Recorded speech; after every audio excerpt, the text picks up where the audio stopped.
Oui, excusez-moi pour la coupure, il y a eu un bug là. Donc on va terminer avec le glucagon.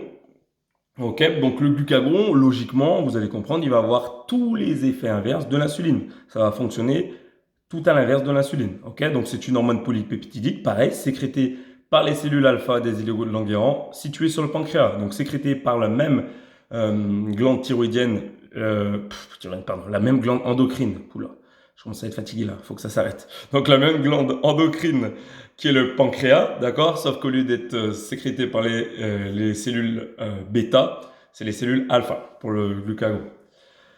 Le glucagon est une hormone hyperglycémiante, c'est-à-dire qu'elle consiste à augmenter la concentration de glucose sanguin, la concentration de la glycémie. Donc sa sécrétion est stimulée par une réduction de la glycémie et par les catécholamines, adrénaline, noradrénaline, et inhibée par un état hypoglycémique et l'insuline. Ça marche. Donc inverse de l'insuline, pour sécréter du glucagon, je vais avoir, quand la glycémie baisse, il va falloir que j'augmente cette glycémie, donc que je libère du glycogène sous forme de glucose qui était stocké au niveau du foie, au niveau hépatique. Donc, sécrétion de glucagon. Et quand je vais commencer une activité physique, ça veut dire que je vais avoir besoin de glucose au niveau de mes muscles pour produire de l'ATP, fournir de l'énergie. Ok. Et donc, je vais avoir besoin d'acheminer le glycogène qui est stocké dans le foie via le sang jusqu'au muscle. Pour déstocker ce glycogène hépatique, c'est le glucagon. Donc, quand je commence une activité physique, on répète, production de catécholamines, adrénaline et noradrénaline. Cette production de catécholamines induit obligatoirement, stimule tout de suite la sécrétion de glucagon qui va aller agir sur le foie, libérer le glycogène sous forme de glucose dans le sang pour que ce glucose soit emmené jusqu'aux muscles qui bossent, jusqu'aux muscles qui ont besoin d'énergie. Donc sur le plan des métabolismes glucidiques, lipidiques et protéiques, le glucagon possède une action opposée à celle de l'insuline. D'accord? C'est-à-dire, c'est une activation des processus cataboliques et une inhibition des processus anaboliques. L'inverse de l'insuline. Okay? Elle est catabolisante, contrairement à l'insuline qui est anabolisante. Ok? Donc c'est-à-dire que, si je reviens un petit peu en arrière, là où l'insuline va favoriser la glycogénèse et la lipogénèse et inhiber la glycolyse et la lipolyse, d'accord? Le glucagon, lui, va au contraire favoriser la glycolyse et la lipolyse et inhiber la glycogénèse et la lipogénèse.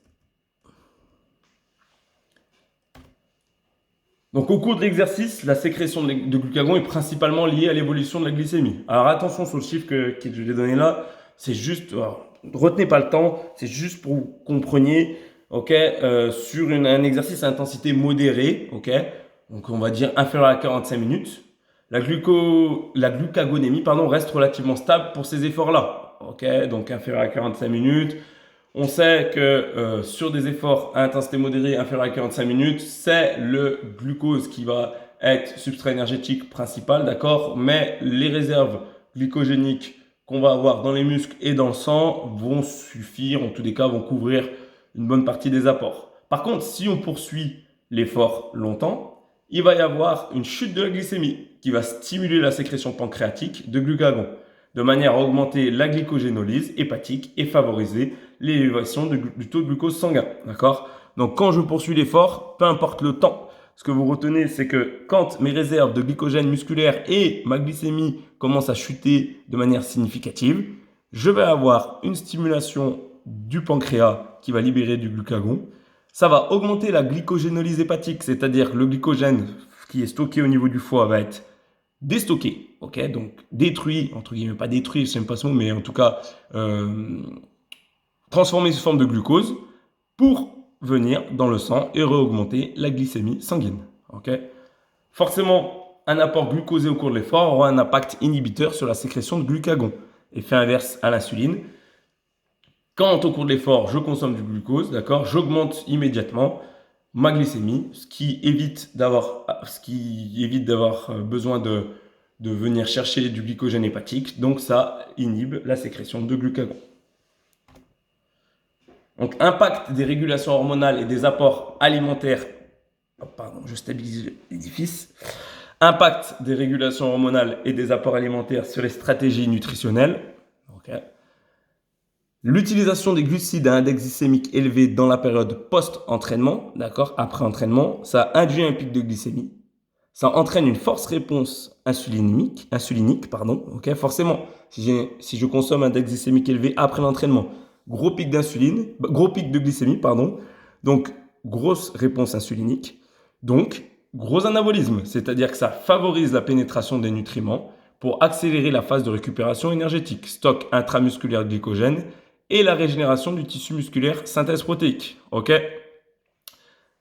On l'a dit, l'insuline, plus forte hormone anabolisante. Si je consomme, c'est ce que là, on résume ce que je vous expliquais sur la fenêtre anabolique, de l'index glycémique élevé après l'entraînement, je vais faire un pic de glycémie, libérer de l'insuline en réponse, d'accord. Ça va venir ouvrir toutes les portes des membranes cellulaires musculaires. Donc, je vais favoriser la pénétration des nutriments dans le muscle, stock intramusculaire de glycogène et rentrer les protéines et l'acide aminé si j'ai consommé aussi des protéines et des acides aminés après l'entraînement. Ça va favoriser l'entrée de ces acides aminés dans le tissu musculaire et donc favoriser la régénération du tissu musculaire, de la synthèse protéique. Okay.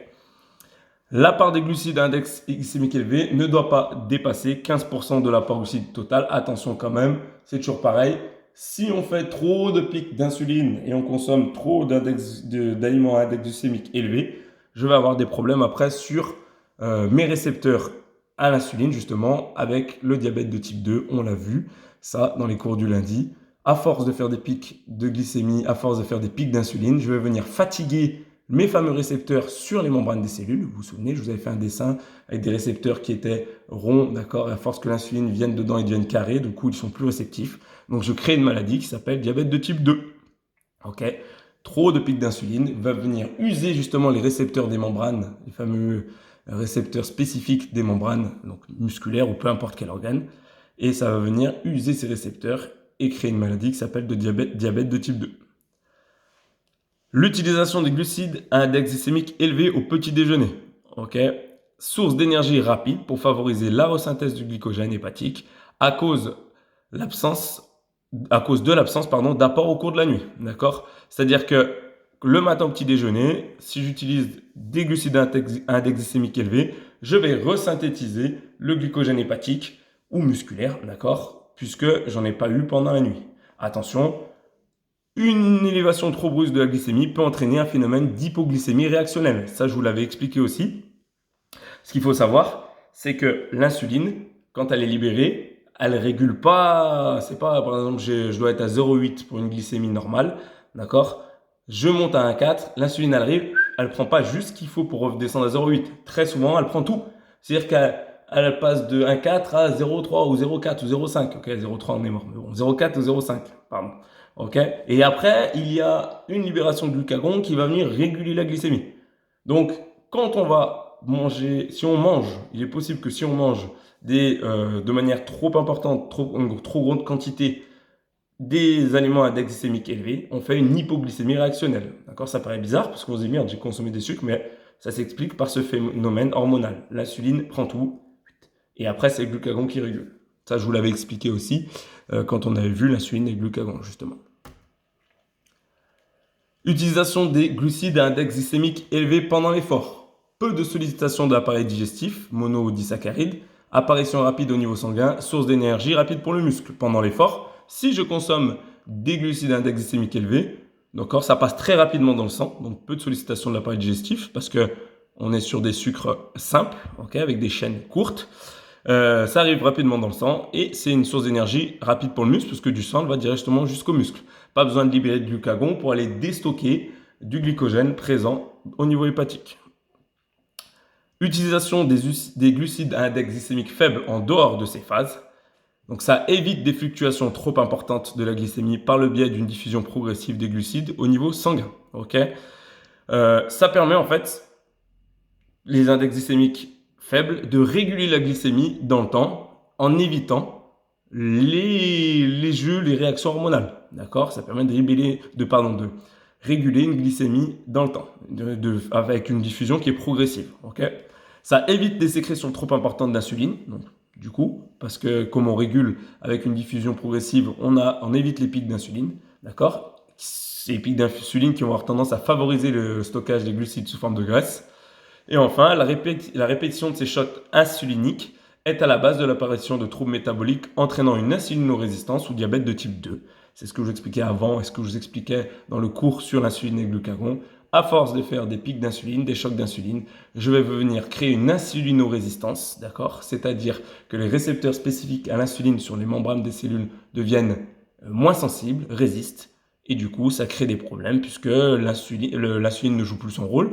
Le glucose ne peut plus rentrer dans les cellules cibles, ne peut plus rentrer dans le foie, ne peut plus rentrer dans le muscle, ne peut plus rentrer dans les tissus adipeux et se stocke dans le sang et on va avoir des... Le problème, c'est qu'on a des glycémies qui restent trop élevées. Ça peut être très problématique. Donc, contribution, là j'ai quelques schémas, voilà, après on pourra en débattre sur les apports nutritionnels. Contribution des différents nutriments à l'apport énergétique total. AET, c'est apport énergétique total. On a dit on préconise 55 à 60% de glucides en priorité, d'accord? Avec une grande partie de sucre complexe, de glucides complexes, 85%, et seulement une petite partie de glucides simples. On répète pourquoi? Pour éviter justement les pics d'insuline, et les variations trop importantes, trop brusques de la glycémie. Fin de cette partie. On verra la prochaine fois les lipides et les protides. Je vous remercie pour cette attention et je vous dis à très vite.